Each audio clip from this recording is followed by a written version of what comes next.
धनंजय सिंह जी से और कहूँगा, मांगूंगा, उनका आशीर्वाद भी लूँगा कि आप मुझे समर्थन दीजिए, समर्थन करिए। हम कृपाशंकर सिंह को हरा रहे हैं, थोड़ा सा आपका आशीर्वाद मिल जाएगा तो हम उनको बुरी तरह से हराएंगे कृपाशंकर सिंह को। बीजेपी यहाँ से सीट अपनी खो रही है। पदाधिकारी भी आए थे, हमें 7 लोगों को, हमारे साथ 7 लोगों को गिरफ्तार करते हो आप। और वहाँ पे जब मैं बैठा था पुलिस स्टेशन में, पुलिस लाइन में, तो वहाँ पे मैंने ये देखा कि लाइन बाज़ार में कि बीजेपी का एक प्रेसिडेंट बैठा था, जिला का प्रेसिडेंट था, प्रेशर डाल रहा था, इनको अरेस्ट करो, इनको अंदर लेके जाओ, इनको ये करो, इनकी गाड़ियाँ सीज करो। और कृपाशंकर सिंह जी का ऊपर से प्रेशर आ रहा था एसएचओ को बार बार। कृपाशंकर सिंह और भारतीय जनता पार्टी, मैं जेपी नड्डा जी की बात करूंगा कि वो चाह रहे हैं, ये पूरी टीम चाह रहे हैं, अमित शाह जी चाह रहे हैं कि पूरी टीम चाह रही है कि जौनपुर की सीट में कोई भी किसी भी ठाकुर को लड़ने न दिया जाए, किसी भी ठाकुर समाज को लड़ने न दिया जाए। सिर्फ मौजूद हैं अशोक सिंह जी से के साथ, जो कि एक राष्ट्रीय पार्टी इन्होंने बनाया है जो 2023 में बनी है, और उस पार्टी का नाम है समाज विकास क्रांति पार्टी। और इनका एक आयोजन होता है बीआरपी इंटर कॉलेज जौनपुर का एक मैदान है, वहाँ एक सरकारी परमिशन लेकर के ये वहाँ पे अपना कार्यक्रम कर रहे थे, एक कार्यकर्ता सम्मेलन कर रहे थे। और कार्यकर्ता सम्मेलन ख़त्म नहीं हुआ था तभी यूपी पुलिस आ जाती है और इनको मंच से ही इनको, इनके पदाधिकारियों को गिरफ्तार करके थाने ले जाती है। फिर वहाँ पे मुकदमा दर्ज होता है, फिर जमानत करा के ये बाहर आते हैं। तो ये सब किन कारणों से होता है? और जैसा कि आप देख रहे हैं कि भाजपा सरकार किसी भी विपक्षी पार्टी को, चाहे वो उभरती पार्टी हो, चाहे वो मजबूत पार्टी हो, सभी के खिलाफ कुछ न कुछ एक्शन कर रहे हैं। और क्या कुछ इनका कहना है इस पूरे इस तरह से जो कार्रवाई होती है, क्या कुछ कहना है? हमारे साथ हैं अशोक सिंह जी, आइए बात करते हैं उन्हीं से। अशोक सिंह जी, क्या इसमें क्या आपको लगता है कि किस तरह से कार्रवाई की गई है? बहुत बहुत धन्यवाद आपका। आपने देखा होगा कि जो हमारा प्रोग्राम था वो हम जब परसों जब हम एयरपोर्ट पे उतरे सुबह 10 बजे, तो वहाँ कुछ लोग हमारे स्वागत के लिए आ गए। वहाँ से मैं स्वागत करवाते हुए टुकड़ों में, जैसे कहीं 20-25 लोग, 50 लोग ऐसे मेरा स्वागत किए। मणियाहू में किया, जमालापुर में किया, और फिर मैं रामदयालगंज होते हुए मैं चौकियाँ देवी का दर्शन किया, माता का दर्शन किया, आशीर्वाद लिया उनका, और मैं वहाँ से आया, फिर अपने प्रोग्राम में आया। मेरा प्रोग्राम 4 बजे का तक हमारा परमिशन था। परमिशन हमारे वकील ने लिया हुआ था। सारे सिस्टम बीआरपी इंटर कॉलेज का परमानेंट बाकायदे हमारे पास लेटर था और सारी चीज़ें ठीक थी। और हम वहाँ पे उस मैदान में पहुँचे। हम 3:30 सवा 3 के लगभग पहुँचते हैं। और हम अपना जब स्पीच शुरू किए वहाँ पे, तो उसके जब हम स्पीच शुरू कर रहे थे तो 2 पुलिस थी वहाँ पे। यानी हमें प्रोटेक्शन तो वहाँ पे मिला ही नहीं था कुछ भी, कि हमारे साथ कुछ भी हादसा हो जाता। हम राष्ट्रीय अध्यक्ष हैं समाज विकास क्रांति पार्टी के, यहाँ हम कैंडिडेट रह चुके हैं निर्दल प्रत्याशी के रूप में, और आज हम राष्ट्रीय अध्यक्ष बन के समाज विकास क्रांति पार्टी का, जो हमारे इंडिया लेवल की पार्टी है, जिसमें कि हम ज़्यादा से ज़्यादा कैंडिडेट खड़े कर रहे हैं, जो कि हमको 25 प्रदेशों में गन्ना किसान चुनाव चिन्ह मिला हुआ। तो इनको प्रोटेक्शन देना चाहिए था। तो प्रोटेक्शन के बाद उन्होंने किया क्या कि 2 पुलिस वहाँ पे थे, 2 हवलदार वहाँ पे थे। और जैसे ही मेरा भाषण शुरू होता है, वैसे 2-3 गाड़ी से पुलिस आ जाती है। इसका मतलब उनकी प्लानिंग थी मुझे अरेस्ट करने की। और मेरा भाषण ख़त्म होते होते वो आ जाते हैं। दूसरा, हमारे जो मंच की अध्यक्षता कर रहे थे और कुछ लोगों का स्वागत रह गया था, तो उनको सबको आते हैं और कहते हैं कि चलो यहाँ से आप अंदर चलो, और चलो गाड़ी में बैठो, आपको बंद करना है, आपको जेल जाना है, आपने आचार संहिता का उल्लंघन किया। तो मैंने उनसे कहा कि अगर आचार संहिता का उल्लंघन होता है, 4 बजे का परमिशन है, कोई भी नेता जब भाषण देने लगता है, मैं सारे नेताओं का देखा हूँ, वो कभी 10-5 मिनट इधर उधर हो जाता है, तो आप बता दीजिए कि भाई बंद कर दो, तो हम बंद कर देते थे। तो उसके न कहने की वजह से उन्होंने 4 बजे हमको इंटीमेट भी नहीं किया और हमें सिर्फ अरेस्ट करने के लिए आए, और अरेस्ट करके हमको वहाँ से ले गए जनता के बीच में, जहाँ जनता बैठी हुई थी, जहाँ मेरा आयोजन हो रहा था, ऐसी जगह जहाँ हमारे कुछ कैंडिडेट भी खड़े थे, हमारे कुछ गेस्ट भी आए थे, मुंबई के हमारे पदाधिकारी भी आए थे। हमें 7 लोगों को, हमारे साथ 7 लोगों को गिरफ्तार करते हो आप। और वहाँ पे जब मैं बैठा था पुलिस स्टेशन में, पुलिस लाइन में, तो वहाँ पे मैंने ये देखा की लाइन बाजार में कि बीजेपी का एक प्रेसिडेंट बैठा था, जिला का प्रेसिडेंट था, प्रेशर डाल रहा था, इनको अरेस्ट करो, इनको अंदर लेके जाओ, इनको ये करो, इनकी गाड़ियाँ सीज करो। और कृपा शंकर सिंह जी का ऊपर से प्रेशर आ रहा था, एसएचओ को बार बार धमकी आ रही थी कि आप उनको अरेस्ट करो। तो इसका मतलब इससे सिद्ध साबित होता है कि कृपा शंकर सिंह जी और भारतीय जनता पार्टी, और मैं कह रहा हूँ कि भारतीय जनता पार्टी के राष्ट्रीय प्रेसिडेंट नड्डा जी को, कि मैं ये कहना चाहता हूँ कि हमसे जौनपुर की सीट को लेकर डर गए हैं, क्योंकि मैं एक ठाकुर समाज से हूँ, उत्तर प्रदेश का हूँ, हमारा मुंबई में है, सब कुछ है, हमने पार्टी बनाई है, तो हमसे डरे हुए हैं। ये सीट हार रहे हैं, वो भारतीय जनता पार्टी इस सीट को हार रही है, इस डर से मुझे अरेस्ट करने के चक्कर में है, और चक्कर में थे, हमको अरेस्ट किया, लेकिन हमारे पास कोई हम ऐसा कुछ गुनाह तो किए नहीं थे, जो हमको बिल लेके हम बाहर आ गए। लेकिन मुझे डर है, जिस तरह से धनंजय सिंह को उन्होंने अंदर किया, तो उसी तरह से हमें अंदर भी कर सकते हैं अपने आप को चुनाव जीतने के लिए।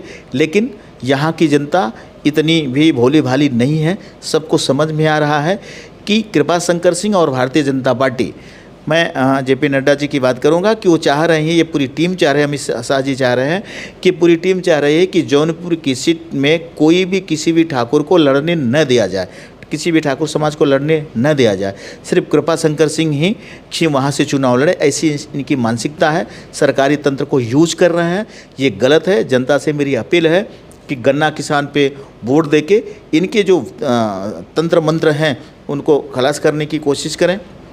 जनता चाहेगी तो जो विजय होगा वही विजय होगा, इनका कुछ नहीं चलेगा। और हम हिम्मत नहीं हारेंगे, एक एक दरवाजे पे जाके गन्ना किसान पे वोट डालने का हम उनसे निवेदन करेंगे। पुलिस ने जो आपके साथ बदसलूकी की और कार्यकर्ताओं के बीच सम्मेलन के दौरान, उसकी आपने चुनाव आयोग से कोई शिकायत आपने की है? मैंने कहा था आज ही मैं दिल्ली जा रहा हूँ, महारात की मेरी फ़्लाइट है और मैं दिल्ली जा रहा हूँ, और कल ही मैं एक लेटर लिखूँगा निर्वाचन आयोग को कि आपने जो, अगर निर्वाचन आयोग ने हमको परमिशन दिया है, बाकायदे हमारा नवंबर 2023 में रजिस्ट्रेशन हुआ है, हमें सिंबल मिले हुए हैं, 25 प्रदेश में हमें गन्ना किसान का ये परमिशन मिला, हमको चुनाव चिन्ह मिला हुआ है, हमारे कुछ आज फॉर्म भरे गए। एक हमारा गाज़ियाबाद का निर्वाचन, हमको चुनाव आयोग ने वहाँ पे, हमने अपने कैंडिडेट खड़ा करके फॉर्म भी भरवाए हैं। तो अगर हम फॉर्म भरवाए हैं, मैं उनसे यही पत्र लिखूँगा कि हमें लड़ने दिया जाए, हमें सुरक्षा दी जाए, और हमें अगर निर्वाचन आयोग कहता है हम निष्पक्ष चुनाव कराते हैं, तो निष्पक्ष का मतलब ये नहीं है कि किसी को दबाया जाए, हमें दबाया जा रहा है। तो मैं इसी चीज़ को लेकर पत्र लिखूँगा कि भारतीय जनता पार्टी और कृपा शंकर सिंह जी हमें यहाँ पे चुनाव लड़ने नहीं देना चाहते हैं।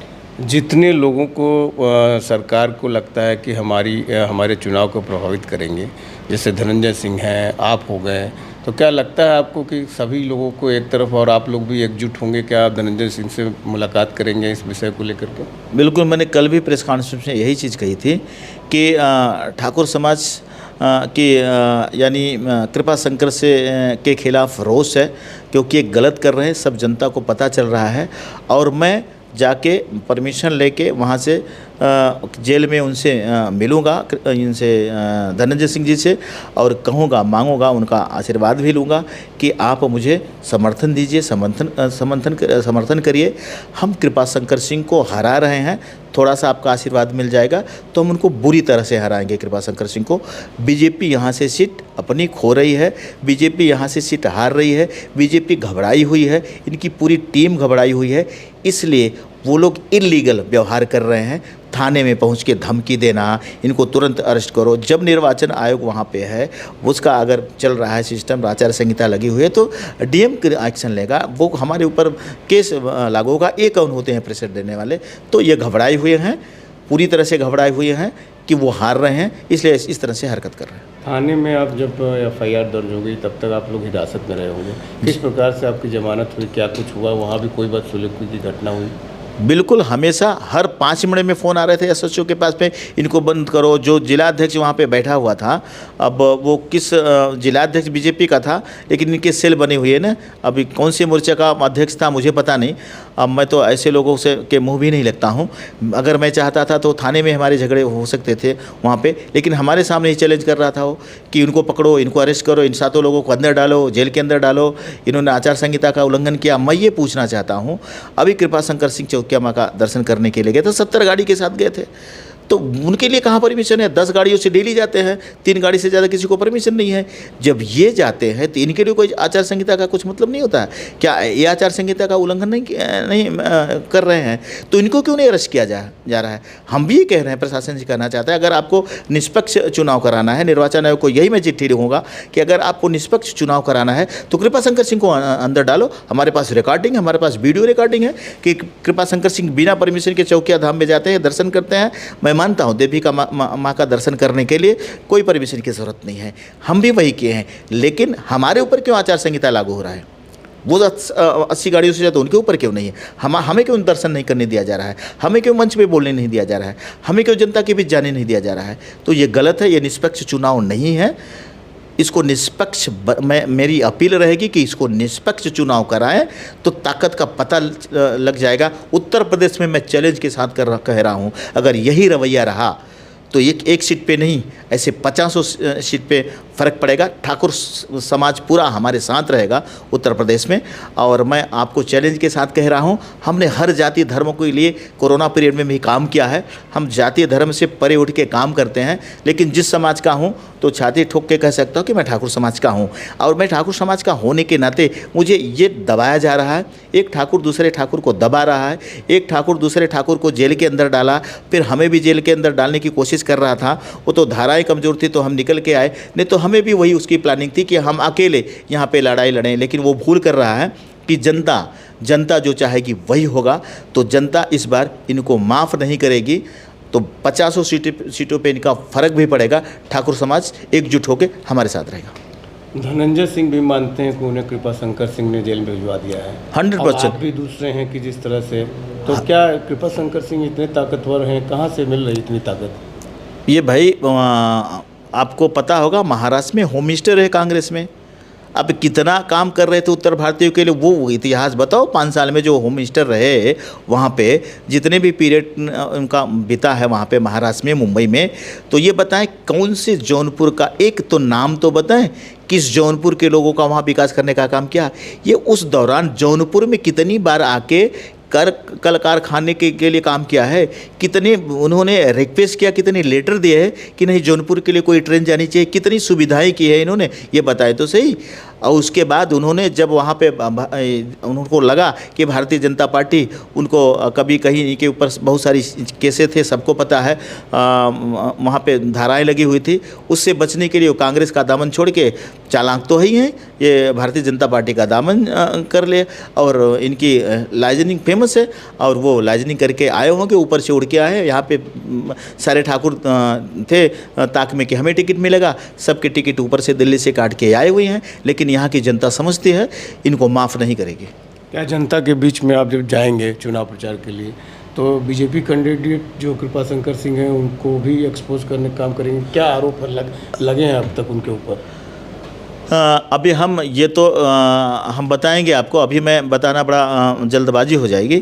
लेकिन सबको पता है कि ईडी के आरोप में इनको बहुत सारी धाराएं लगी थी ईडी में। और जब ये भारतीय जनता पार्टी ने इनके ऊपर बहुत सारी चीज़ें किया था मशीनरी का, अब वो हम ज़्यादा नहीं बता सकते क्योंकि वो मेरा काम नहीं है। आरटीआई डाल के देखोगे तो आपको पता चल जाएगा ये किस तरह से अपने आप को बचाने का काम किए हैं। जब होम मिनिस्टर थे तो इन्होंने बहुत सारे घोटाला किए हैं, ये सबको पता है और हमें भी पता है, जग जाहिर है।